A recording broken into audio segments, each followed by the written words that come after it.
Open టాక్కి స్వాగతం. జగన్మోహన్ రెడ్డి పెత్తందారుడా లేదా పేదల పక్షపాతి అనేది రాష్ట్రం మొత్తానికి తెలుసు. అయితే నిన్న అంబేద్కర్ విగ్రహాన్ని ఆవిష్కరించిన జగన్మోహన్ రెడ్డి తాను మాత్రం పేదల పక్షానే ఉంటానని, ముఖ్యంగా దళితుల పక్షానే ఉంటానని చెప్పి తన డప్పు తాను కొట్టుకున్నాడు. వాస్తవానికి ఒక పక్క సోషల్ జస్టిస్ అని చెప్పుకుంటూనే పెత్తందారి పోకడను ప్రదర్శించాడు. ఇక్కడ చూడండి, అంబేద్కర్ గారి విగ్రహం ఇక్కడ మనకు కనపడుతుంది. అంతకంటే పెద్దగా, అంతకంటే ఎక్కువగా జగన్మోహన్ రెడ్డి గారి బొమ్మ కనపడుతుంది. మరి ఇప్పుడు చెప్పండి, అది పెత్తందారుడి పోకడ కాదుగా? ఇది పెత్తందారుడి పోకడా కాదా? మీ పిల్లలు ఇంటర్మీడియట్ మరియు ఎంసెట్ చదువుతూ సబ్జెక్ట్స్ లో కన్ఫ్యూజ్ అవుతున్నారా? కాన్ఫిడెన్స్ లెవెల్ తక్కువగా ఉందా? Rise the perfect guide description లో ఉన్న లింకును ఉపయోగించి సబ్స్క్రైబ్ అవ్వండి. లేజర్ షోలో నువ్వు అంబేద్కర్ ఫోటోలు వేయాలి, అంబేద్కర్ గారి జీవిత విశేషాలు వేయాలి. అవన్నీ వదిలేసి నీ పథకాల గురించి నీ ఫోటోలు వేసుకుని నువ్వు ప్రచారం చేసుకున్నావు కదా. మరి ఇది పెత్తందారుడు పోకడా కాదా? పైగా అంబేద్కర్ గారి కంటే జగన్మోహన్ రెడ్డి పెద్దగా కనపడాలి. అంబేద్కర్ గారి కంటే ఎత్తులో లేజర్ షోను వేయాలి. అప్పుడు జనం అంబేద్కర్ గారిని చూడటం అనేసి జగన్మోహన్ రెడ్డిని చూడాలి. వెళ్ళిన కార్యక్రమం ఏమో అంబేద్కర్ గారి విగ్రహ ఆవిష్కరణ, కానీ చూసేది మాత్రం జగన్మోహన్ రెడ్డి గారి లేజర్ షోను, ఆయన పథకాల ప్రచారం. మరి ఇది పెత్తందారుడు పోకడ కాదా? కాబట్టి జగన్మోహన్ రెడ్డి పేదల పక్షాన ఉంటాడా, దళితుల పక్షాన ఉంటాడా, పెత్తందారుడా అంటే అందరికీ తెలిసిన విషయమే. అసలు దేశంలోనే అత్యధిక ధనిక ముఖ్యమంత్రి అయినటువంటి జగన్మోహన్ రెడ్డి పెత్తందారుడు కాకుండా పేదల పక్షాన ఉంటాడు అనుకోవడం హాస్యాస్పదం. ఇకపోతే అసలు విషయానికి వద్దాం. జగన్మోహన్ రెడ్డి నిన్న అంబేద్కర్ గారి విగ్రహాన్ని ఆవిష్కరించి చాలా గొప్పగా చెప్పుకున్నాడు. ఏమని? దళితుల పక్షపాతిని, నేను దళితులకు చేసినంత న్యాయం బహుశా దేశ చరిత్రలో ఎవరూ చేయలేదని చెప్పి జగన్మోహన్ రెడ్డి చెప్పుకున్నాడు. న్యాయం చేశాడో లేదో, మంచి చేశాడో లేదో తెలియదు, కానీ ద్రోహం మాత్రం చేశాడు. నిజంగానే దేశంలో ఎవరూ చేయనంత ద్రోహం దళితులకు జగన్మోహన్ రెడ్డి చేశాడు. అది ఏ కోణానైనా కానివ్వండి, పథకాల రూపంలో కానివ్వండి, సంక్షేమ లేకపోతే వారి మీద జరిగిన దాడుల్లో కానివ్వండి, ఏ కోణాను చూసుకున్నా జగన్మోహన్ రెడ్డి వారికి చేసినంత ద్రోహం వేరొకరికి చేయలేదు. అంతెందుకు, నేను ఒక చిన్న మాట చెప్తాను చూడండి. దళిత డ్రైవర్ సుబ్రహ్మణ్యాన్ని చంపి డోర్ డెలివరీ చేసిన అనంతబాబుని నిన్న జగన్మోహన్ రెడ్డి అంబేద్కర్ గారి స్టాచ్యూ ఆవిష్కరణకు కార్డు ఇచ్చి మరీ ఆహ్వానించారు. పైగా ఆయన పార్టీ నుంచి సస్పెండ్ చేశామని చెబుతూనే పార్టీ లోగోలతో ఆయన ఫోటోలను ముద్రించి బ్యానర్లు కూడా తయారు చేయించారు. మరి ఇప్పుడు చెప్పండి, జగన్మోహన్ రెడ్డి దళితుల పక్షపాత?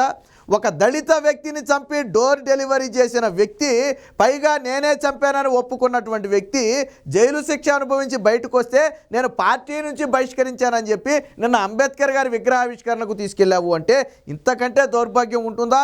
ఆయనకు సంబంధించి నువ్వు ఫోటోలు వేసావంటే ఒక దళితుడిని చంపిన వ్యక్తిని మీ ఫోటోలు పక్కన వేసుకుని ఆయన్ని విగ్రహావిష్కరణకు తీసుకెళ్తారా? ఇదా మీరు దళితులకు చేసేది? అంబేద్కర్ గారు ఏం చెప్పారు? దళితులందరికీ కూడా సమాజంలో ఇతరులతో పాటే అన్ని సమాన హక్కులు ఉండాలి, ఇతరులతో పాటే వాళ్ళు తలెత్తుకుని చేవాలి, ఆర్థికంగా, రాజకీయంగా, సామాజికంగా అన్ని రంగాల్లో వాళ్ళు కూడా అభివృద్ధి చెందాలి, ముందుకు రావాలి, పైకి రావాలని చెప్పి అంబేద్కర్ భావించారు. అది ఆయన ఆశయాలు. మరి నువ్వేం చేసావు? వాళ్ళని ఘోరంగా అణగదొక్కేసి, వాళ్ళ మీద దాడులు చేసి, హత్యలు చేసి, వారికి రాజ్యాంగ పరంగా రావాల్సిన ఆ పథకాలను కానివ్వండి, నిధులు కానివ్వండి అన్నీ తొక్కిపట్టి వారిని మోసం చేశావు. మరి సోషల్ జస్టిస్ ఎలా అవుతుంది జగన్మోహన్ రెడ్డి? చివరికి పదవుల విషయంలో కూడా అత్యంత ఘోరంగా మోసం చేశావు. అంతెందుకు, దళిత ప్రాంతమైనటువంటి ఆ ప్రాంతంలో పెట్టిన రాజధాని అమరావతిని, తాడికొండ ఏ నియోజకవర్గం అండి? అది రిజర్వ్డ్ నియోజకవర్గం కదా. దాదాపు 4 రిజర్వ్డ్ నియోజకవర్గాల్లో విస్తరించింది అమరావతి రాజధాని. అలాంటి రాజధానిని దళితులు ఉన్న ప్రాంతంలో రాజధాని పెట్టడం ఏంటనే కదా నువ్వు దాన్ని ఈరోజు రాజధానిగా ఒప్పుకోలేదు. నువ్వు నీ చుట్టూ ఉన్న దళితులందరినీ కూడా నువ్వు వచ్చిన వెంటనే ఖాళీ చేయించావా లేదా? అంటే దళితులు నీ చుట్టుపక్కల కూడా ఎక్కడ ఉండకూడదు. మరి దళితులకు నువ్వేం చేసావో చెప్పు. డాక్టర్ సుధాకర్ని మాస్క్ అడిగిన పాపానికి పిచ్చివాడు ముద్రేసి అత్యంత దారుణంగా చంపేశారే. అలాగే కిరణ్ కుమార్ అనే వ్యక్తికి స్టేషన్లోనే శిరోముండనం చేశారే. వరప్రసాద్ అనే వ్యక్తికి శిరోముండనం చేశారే. దారుణంగా దాడులు చేశారే. మీ సొంత జిల్లాలో అధికారైనటువంటి అచ్చన్నను కిడ్నాప్ చేసి హత్య చేశారే. గోల్డ్ మెడల్ సాధించిన డాక్టర్ అనితారాణిని అత్యంత ఘోరంగా వేధించారే. అలాగే మాజీ జడ్జి అయినటువంటి రామకృష్ణను ఏ రకంగా వేధించారు? ఆయన్ని ఎంత మానసిక క్షోభ పెట్టారు మీరు? అలాగే 1-2 ఎంతమంది దళితుల మీద వైసీపీ వచ్చిన తర్వాత దాడులు జరగలేదు. పోనీ సంక్షేమ పథకాల విషయంలో అలాగైనా చేసావా అంటే దేశ చరిత్రలో ఎప్పుడూ లేని విధంగా 27 సంక్షేమ పథకాలు నువ్వు రద్దు చేసావా లేదా? బెస్ట్ అవైలబుల్ స్కూల్ పథకం అంటే ఏంటంటే దళితుల పిల్లలు కార్పొరేట్ పాఠశాలలో చదువుకోవటం. కానీ జగన్మోహన్ రెడ్డి ఒప్పుకోలా. దళితుల పిల్లలేంటి కార్పొరేట్ పాఠశాలలో చదువుకోవటం ఏంటని చెప్పి హైకోర్టు సింగిల్ బెంచ్కి వెళ్ళాడు. అక్కడ చివాట్లు పెడితే ఆ డివిజన్ బెంచ్కి వెళ్ళాడు. అక్కడ కూడా చివాట్లు పెడితే సుప్రీంకోర్టుకి వెళ్ళాడు. చివరికి సుప్రీంకోర్టులో కూడా దళితుల పిల్లలు ఉన్నత చదువు చదువుకుంటే నీకేంటయ్యా నొప్పి, ఎందుకు నువ్వు ఫీజులు కట్టనంటున్నావు అని చెప్పి మొట్టికాయలు వేస్తే తలదించుకుని వచ్చి అప్పుడు మళ్ళీ దాన్ని జీవో జారీ చేస్తానని చెప్పి ఒప్పుకున్నాడు. అంటే దళితుల పిల్లలు ఉన్నత పాఠశాలలో చదువుకోవడం జగన్మోహన్ రెడ్డికి ఇష్టం లేదు. ఇష్టం లేకే కానీ హైకోర్టు సుప్రీంకోర్టులో వెళ్ళింది, రెండిట్లో కూడా కొట్టేయాలని వెళ్ళింది. అలాగే దళితులకు చెందాల్సిన సప్లాన్ నిధులు, ఎస్సీ ఎస్టీ సప్లాన్ నిధులు ఏవైతే ఉన్నాయో వాటిని మొత్తాన్ని కూడా దారి మళ్లించేశావు. ఇతర పథకాల్లో పప్పు బెల్లాల్లా కలిపేశావు. కేవలం దళితులకు మాత్రమే చెందాల్సిన నిధులు అవి, వాటిని పక్కదారి పట్టించావు. ఇక దళితులకు గతంలో ఇచ్చిన సబ్సిడీ రుణాలు ఏదైతే బ్యాంకుల నుంచి సబ్సిడీ రుణాలు ఇచ్చేవాళ్ళు, అంటే 1 లక్ష రూపాయలు తీసుకుంటే 50,000 కడితే సరిపోతే 50,000 సబ్సిడీ ఉంటుంది. సబ్సిడీ రుణాలు నువ్వు పూర్తిగా వచ్చిన తర్వాత ఎత్తేసావు. అలాగే దళితులు విదేశాల్లో చదువుకునే అంబేద్కర్ విదేశీ విద్యను ఎత్తేసావు. అంటే దళితులు విదేశాల్లో చదువుకోకూడదా? నీ కూతుళ్ళు మాత్రం లండన్లో చదువుకోవచ్చా? దళితులు మాత్రం దేశం వదిలి బయటికి వెళ్ళకూడదా? మరి ఎందుకు వాళ్ళని మోసం చేశావు? అలాగే పీజీకి ఫీజు రియంబర్స్మెంట్ రద్దు చేసి దళితులు ఉన్నత చదువు చదువుకోవాలి, దళితులు ఉన్నత చదువు చదువుకోకూడదు. చదువుకుంటే బాగుపడతారు, బాగుపడితే నువ్వు ఇచ్చే పథకాల మీద ఆధారపడరు, ఆధారపడకపోతే నీకు ఓట్లేరు. అది కదా నీ భయం. అందుకే కదా నువ్వు ఫీజు రియంబర్స్మెంట్ పీకేసావు. అందుకే కదా దళితులు ఉన్నత చదువు చదువుకోకుండా చేసావు. ఏం చేసావు మరి దళితులకి? అలాగే study circle, AP study circle నువ్వు వచ్చిన తర్వాత పూర్తిగా ఎత్తేసావు. ఎందుకు ఎత్తేసావు? గతంలో కాంపిటేటివ్ ఎగ్జామ్కి ఉచితంగా వారందరికీ కూడా అందులో కోచింగ్ ఇచ్చేవాళ్ళు. దాన్ని నువ్వు వచ్చిన తర్వాత పూర్తిగా ఎత్తేసావు. సరే, నువ్వు వచ్చిన తర్వాత నోటిఫికేషన్లో లేవనుకో కోచింగ్ తీసుకోవడానికి, అది వేరే విషయం. మరి ఏ రకంగా నువ్వు దళితులకు న్యాయం చేసావు? దాడులు చేసావు, హత్యలు చేశారు, అలాగే వారికి చెందాల్సిన సంక్షేమ పథకాలు రద్దు చేశారు. 200 ఉచిత యూనిట్లు అన్నావు, ఇచ్చావా లేదా? ఇవ్వలేదు కదా. దళితులకు 200 ఉచిత యూనిట్లు ఎక్కడ అమలవుతుందా? లేదు కదా. చేతులు ఎత్తేసావు కదా. గత ప్రభుత్వ హయాంలో 150 ఉచిత యూనిట్లు ఇచ్చారు. గత ప్రభుత్వ హయాంలో ఇన్నోవా లాంటి వాహనాలు ఇచ్చి వాళ్ళ కాళ్ళ మీద వాళ్ళు నిలబడేటట్టు చేశారు. గత ప్రభుత్వంలో వాళ్ళకి సబ్సిడీ లోన్లు ఇచ్చారు. మరి నువ్వు వచ్చిన తర్వాత ఏం చేసావు? అది కాదు దళితులకు అంటే నువ్వు దళితుల మీద దాడులు దౌర్జన్యాలు చేసి ఈరోజు అంబేద్కర్ గారి విగ్రహ ఆవిష్కరణ అందిందా మాత్రాన అవన్నీ కూడా కొట్టుకుపోతాయి అనుకుంటే భ్రమే. ప్రజలకు అన్నీ తెలుసు. అది కాదు దళితులకు నిజమైన గౌరవం. ఎన్టీ రామారావు గారి దగ్గర నుంచి తీసుకుంటే నిన్నటి చంద్రబాబు గారి వరకు తెలుగుదేశం పార్టీలో నిజమైన గౌరవం దళితులకు దక్కింది. ఆ రోజు 1983లో క్వీన్ ఎలిజబెత్ మన రాష్ట్రానికి వస్తే అప్పుడు పక్కనే ఉండి ఆమె క్వీన్ ఎలిజబెత్ పక్కన చేరేసుకున్నట్టు కూర్చున్నటువంటి వ్యక్తి ఒక దళిత మహిళ. ఆ గౌరవం నాడు ఎన్టీ రామారావు గారు కల్పించారు.